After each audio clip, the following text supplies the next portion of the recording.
तनहुँ जिल्ला क्षेत्र नम्बर 1 को एउटा जनप्रतिनिधिको हैसियतले म काठमाडौँ बसिरहन नसक्ने भएको कारणले गर्दा म आफूले अहिले आज 5वटा 3टा गाउँपालिका 2टा नगरपालिका जिल्ला प्रहरी कार्यालय सशस्त्र बल भानुदेखि पत्रकार साथीहरू दमौली अस्पताल कारागार जिल्ला प्रशासन श्री साहबदेखि लिएर सबैलाई भेटेर केही हुन त यो सबै कुरो होइन यो राहतले यो उसले तैपनि एउटा ऐक्यबद्धता जनाउनको लागि म चाहिँ यहाँ म तपाईलाई यो मैले के चाहिँ सामानहरू हस्तान्तरण गरे भन्ने कुरो साथीहरूलाई म जानकारी गराउन चाहन्छु। सर्वप्रथम देवघाट गाउँपालिकाको लागि 1500 मेडिकल मास्क र 5वटा पिपी, यस्तै आबु गाउँपालिकाको लागि 1500 मेडिकल मास्क 5वटा पिपी, त्यस्तै बन्देपुर गाउँपालिकाको लागि 1500 मास्क 5वटा पिपी, यस्तै इलाका प्रहरी कार्यालय आबुको लागि मास्क 250, भानु नगरपालिकाको लागि मास्क 2000 र पिपी 10वटा। त्यहाँ अलि नगरपालिका भएको कारणले पिपी 10वटा मैले त्यहाँ उपलब्ध गराएँ। सशस्त्र प्रहरी भानुलाई 500 थान मास्क, भानु मुकाम प्रहरीलाई 250 थान र यो हाम्रो ब्यास नगरपालिकालाई 2000 थान मास्क र 3टा पिपी र जिल्ला प्रहरी कार्यालयलाई 750 थान मास्क र 4 बोतल सेनिटाइजर र ट्राफिकको लागि 250 मास्क, दमौली अस्पतालको लागि 1000 मास्क र कति सेनिटाइजर बस्छ र कति लगभग 5 देखि 10वटा पिपी पनि पाउनुहुन्छ। दिइसकेका छैन, यही अध्यक्षजी हुँदै हुनुहुन्छ। र कारागारलाई 250 थान मास्क र एउटा सेनिटाइजर, यस्तै गरी सिडिओ कार्यालयलाई 250 थान मास्क, यसरी मैले चाहिने वितरण गरेँ। अब यो नितान्त मेरो व्यक्तिगत रूपमा म आफूले व्यक्तिगत रूपमा खरिद गरेर कुनै नेपाल सरकारको लगानीबाट मैले ल्याएको होइन, यो मेरो व्यक्तिगत लगानीमा मैले किनेर र तनहुँ जिल्ला 1 नम्बर क्षेत्रमा यो मैले आज चाहिँ वितरण गरेँ। यो तनहुँ जिल्लामा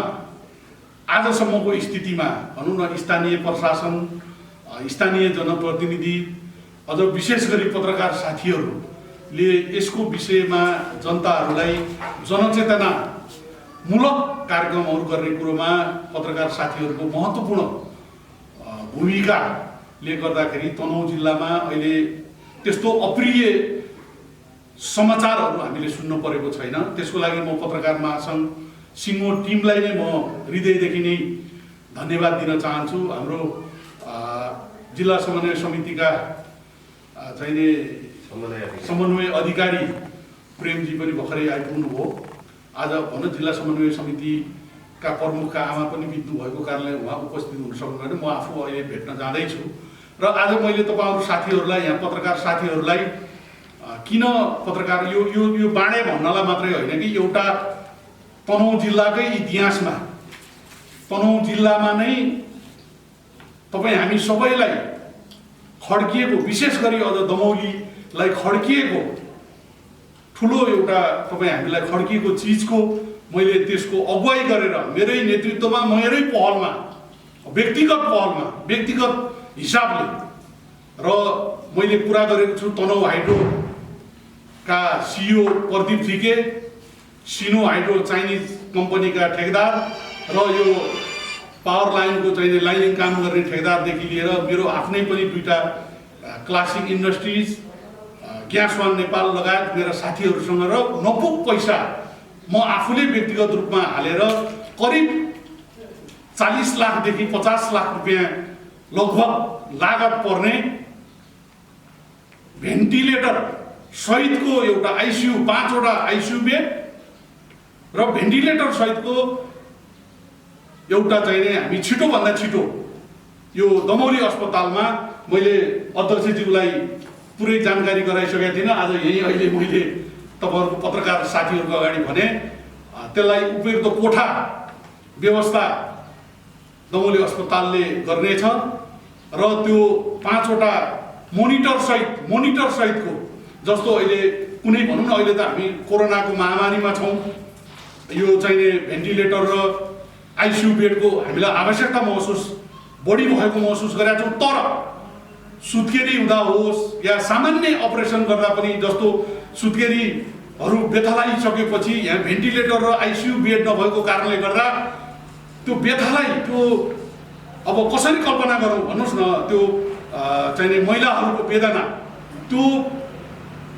पीडा सहेर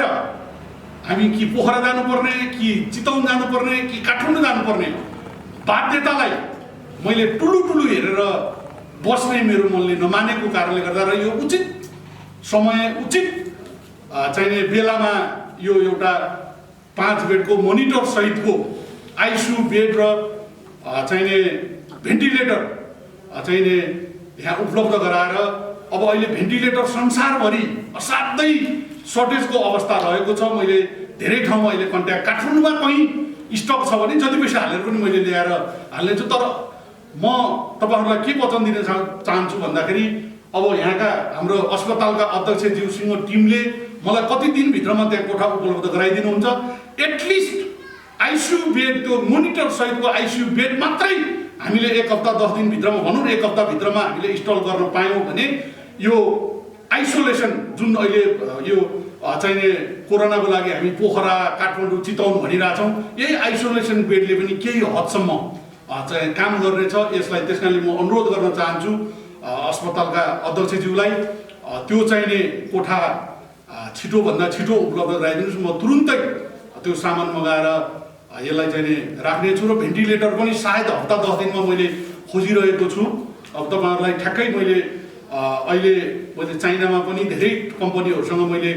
गरेको छु। आज मात्रै मैले अब तपाईँहरूलाई तपाईँ सबैलाई थाहा छ म व्यापारी पनि भएको कारणले गर्दा तर व्यापारै गर्दा पनि नाजायज हिसाबले नगर्ने भएको कारण लगभग $95,000 चान्चुनको 10,000 थान N95 मास्क 20,000 चाहिने बोतल सेनिटाइजर लगायत त्यो थर्मोमिटर गनदेखि लिएर धेरै एउटा कन्टेनरै मैले हप्ता 10 दिनभित्रमा म आफै इम्पोर्ट गरेर पहिलो प्राथमिकता तनहुँ जिल्लालाई आवश्यकता मैले स्थानीय निकायका प्रमुखज्यूहरूलाई पनि मैले अनुरोध गरिसकेको छु। तपाईँहरूलाई के आवश्यकता छ पिपीदेखि लिएर यो चाहिने थर्मोमिटर गनदेखि लिएर N95 देखि लिएर यो सेनिटाइजरको पहिला यो तनहुँ जिल्लालाई चाहिने पुर्याएपछि मात्रै अन्त जाने गरी त्यो व्यवस्था पनि मैले मिलाएको छु र पत्रकार साथीहरूलाई आज मैले तपाईँहरूको बिचमा जुन एउटा भेन्टिलेटर सहितको 5वटा आइसियु बेड बनाउने जुन घोषणा गरेँ त्यो भन्नको लागि मैले यो बाहिर आज यहीँ मसँगै हिँड्ने साथीहरूलाई पनि कसैलाई नि भनेको थिइनँ। म पत्रकार साथीहरूकै अगाडि यो कुरा राख्छु भनेर इभन मैले मेरो भनौँ पारिवारिक मेरो अङ्कलहरू मेरो श्रीमतीसँग पनि नसोधिकन मैले पत्रकार साथीहरू मार्फत यो चाहिँ सार्वजनिक गरौँ भनेर तपाईँहरूलाई विश्वास गरेर तपाईँहरूको अगाडि यो भन्दाखेरि म आफूलाई पत्रकार साथीहरूको अगाडि भन्दाखेरि आफूलाई गौरव पनि महसुस गरेको छु।